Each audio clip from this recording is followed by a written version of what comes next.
Hello, Recapped Mystery here. Today, I'm going to explain a comedy, drama, sci-fi film. Don't look up, watch out and take care. Kate, a PhD student at Michigan State University, uses a massive telescope to determine that a comet is set to travel through Earth's orbit. She joins her project supervisor, Randall, and other students in celebrating the naming of the comet after her. When he tries to calculate the velocity of the comet's orbit, he discovers that it is moving towards Earth. Randall contacts NASA's head, Dr. Cardell, to notify her of his discoveries. Dr. Teddy, the chief of the Planetary Defense Coordination Office, is contacted in turn. He is told that the comet is between 5 and 10 kilometers in size and will collide with Earth in exactly 6 months and 14 days. The approaching comet is larger than the one that wiped off the dinosaurs. Dr. Teddy invites Randall and Kate to Washington, D.C., and informs them that this knowledge is top secret. Randall and Kate meet Teddy and general themes at the White House. Janie Orlean, the president, is facing a crisis after her chosen Supreme Court nominee is proven to be ineligible. The general eventually leaves because he has another engagement, and the trio are taken aback to discover that there are things more important to humans than the destruction of the Earth.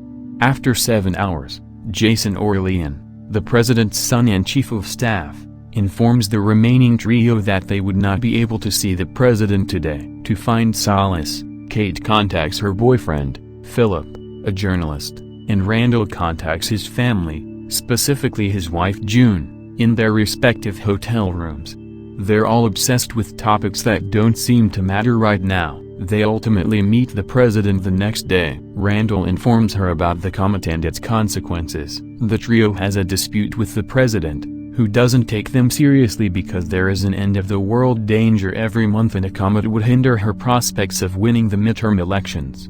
Teddy informs Janie of the potential remedies to the situation, which include sending nuclear missiles at the comet to alter its trajectory. She encourages them to be patient while they look for additional qualified candidates for the job. Although Kate protests, Jason dismisses her existence. Before they depart, Jason informs them that the whole conversation they just had is classified. Teddy encourages them to make the information public, while Peter, the tech mogul, learns about the comet via an astronomer buddy. The New York Herald has agreed to publish Randall and Kate's tale when the scientists validate their data on the comet, but first they must appear on the show. The popular morning discussion show Daily Rip. Kate and Randall are worried if their hosts are aware of the true purpose they arrived. Randall calms down in the bathroom before he and Kate sit down with their hosts, Bree and Jack. They are not taken seriously after being informed of their impending demise. Kate loses her cool and snaps at the hosts before storming off. Meanwhile, Randall remains on the show, and the hosts like him. Bree subsequently invites Randall out for a drink.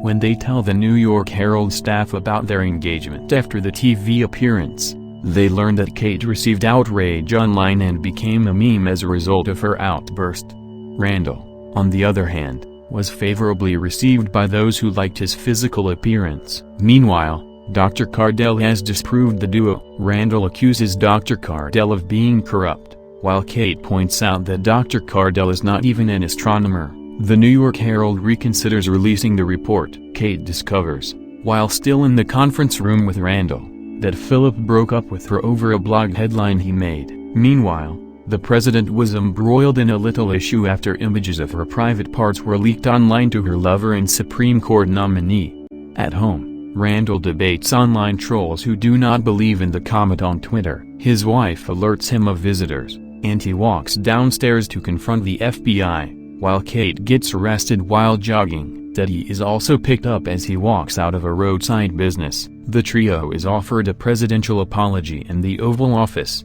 as well as a vow to act on the approaching comet. Janie, according to Kate, is just reacting to the comet now to divert attention away from the nude photo issue. Dr. Cardell, the head of NASA, has decided to accept responsibility for inactivity and leave. Janie issues an emergency message stating that the comet is real and that action is being taken. Benedict Drask, an unnecessary hero, is chosen to lead the launch. Jason drafts the speech for Drask, and Kate points out that a passage was lifted from Saving Private Ryan. Cheers and fireworks welcome Janie's speech's conclusion. The story has since gone viral, and Randall is receiving a lot of attention. Bree makes passes at Randall during a show interview, and the two subsequently make love passionately in a hallway. Randall and Bree start dating and get to know each other better. Drask waits impatiently in the spaceship's cockpit on the day of the launch. Janie delivers a brief public message and invites Randall to do the same and address the rest of the globe. Peter walks in just before the missiles are about to be unleashed. When Kate questions if he is allowed to be in the room, Jason responds that Peter is a significant contributor and thus has full permission. The rockets have been launched. The entire globe is transfixed. Outside, Peter summons the president. Randall and Bree freely kiss in the heat of the moment. Jason attempts to kiss Kate, but she rejects him. The president enters the room again to deliver new information. The missiles turn around. Randall, Kate, and Teddy are imprisoned in the White House. They make an attempt to explain why the launch was cancelled. Jason appears and informs Randall that he has been appointed as the White House's chief scientific advisor and must thus attend an emergency meeting. Jason asks Kate if she wants to come to the meeting, but suddenly slams the door shut. Janie has Peter speak at the conference about how vital it is not to destroy the comet because it contains rare materials utilized in technology, and that China has the most mines containing these minerals.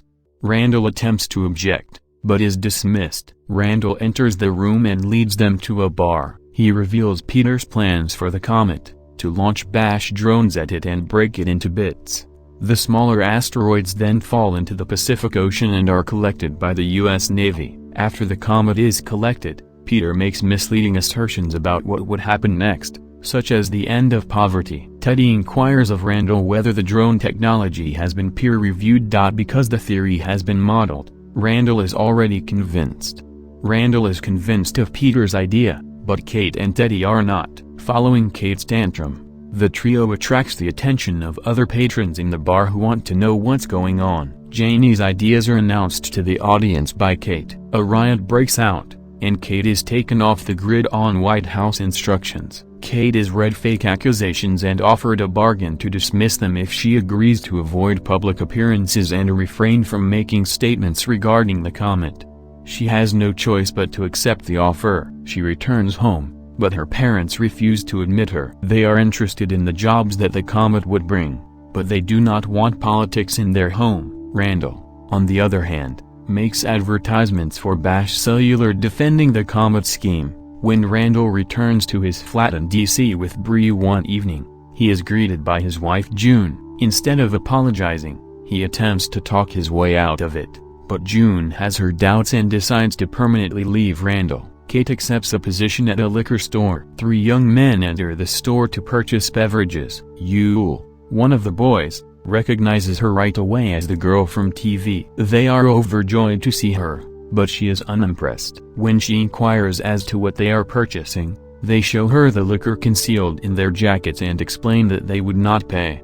Kate is unconcerned about all of this because the world is ending regardless. Yule invites her to hang out with them before he leaves. Randall and the president are given the opportunity to inspect the drone alongside Peter. While the president is enthusiastic, Randall is not, and he then presents Peter with peer-reviewed publications that point out flaws in the drones.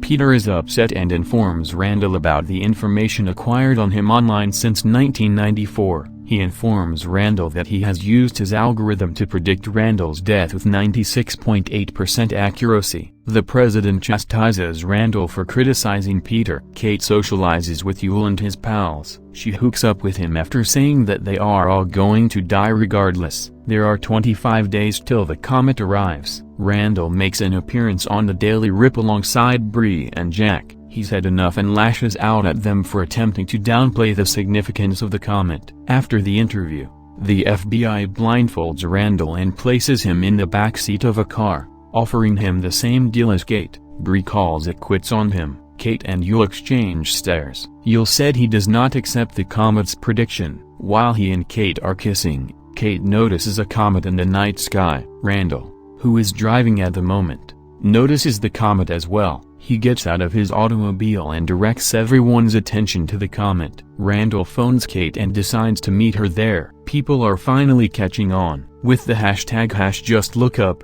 the comet begins to trend on social media. Randall appears on a kid show and accuses the president and Peter of being sociopaths and fascists. This inspires the president to respond with her own rally, using the hashtag #Don'tLookUp to contradict the information spreading on social media and supported by millions. Counter-protests are being organized on social media with the hashtag #Don'tLookUp. It's a golden age for conspiracy theorists and debunkers. A concert is held to save the world from the comet. Teddy receives a phone call, and it turns out that Jandy has shut China, India, and Russia off from the comet's proceeds. The three countries were planning to launch their own rockets to deflect the comet, but there was a massive explosion during the launch. An attendee at a presidential rally spots the comet, which is now clearly visible. Jason tries to preserve the situation, but instead is chastised by the audience. After getting smacked on the head with a bottle, he flees. Randall, Kate, and Yul go grocery shopping to prepare for the impending disaster. Yul proposes to Kate, and she agrees. Randall is ecstatic as well. Meanwhile, the Bash drones must be launched. Janie asks Peter in the control room how she would die. He reveals that she would be devoured by a Brontorok,